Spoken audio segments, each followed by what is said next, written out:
Sa 28 pahinang desisyon ng Korte Suprema, napawalang sala ang ngayon konsehal ng Bugyas Benguet na si Ronald Kimakim at 8 pang opisyal ng Mountain Province.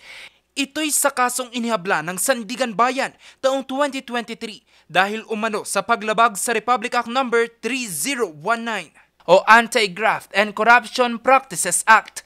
Nag-ugat ito sa di umano'y maanumalyang pagbili sa government vehicle ng Bontoc General Hospital taong 2006 sa halagang 843,700.91 pesos. Sa investigasyon ng National Bureau of Investigation o NBI taong 2007, lumalabas na ang sasakyan ay nabili lamang di umano ni Kimakim sa Motor Plaza sa halagang 756,000 pesos.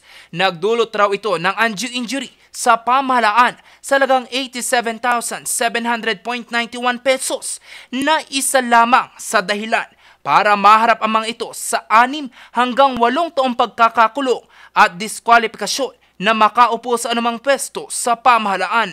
Ang grupo umapila sa Korte Suprema.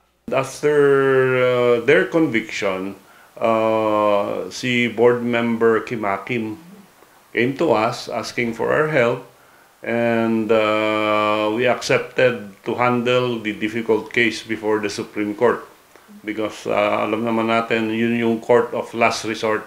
Ayon sa Korte Suprema, nabigo raw ang prosekusyon na patunayan ang tiyak na pagkakasala ng bawat akusado sa sinasabing sabuatan upang dayain ang gobyerno. Wala rin daw ang ilang mga elemento upang mapatunayang may paglabag sa Republic Act No. 3019. Wala naman siyang participation doon sa proseso ng gobyerno because at that time hindi siya government official ng Mountain Province. And then one notable point na sinabi ng Korte Suprema, nung tinawag ng NBI si board member Kimakim, he was assisted by a lawyer.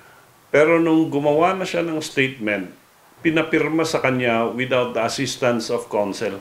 At saka sinabi na all the accused were presumed innocent until proven guilty.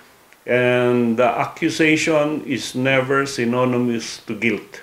Bagamat tumanggi munang magbigay ng pahayag si Councilor Kimakim, sinabi niyang masaya siya sa desisyon ng Korte Suprema.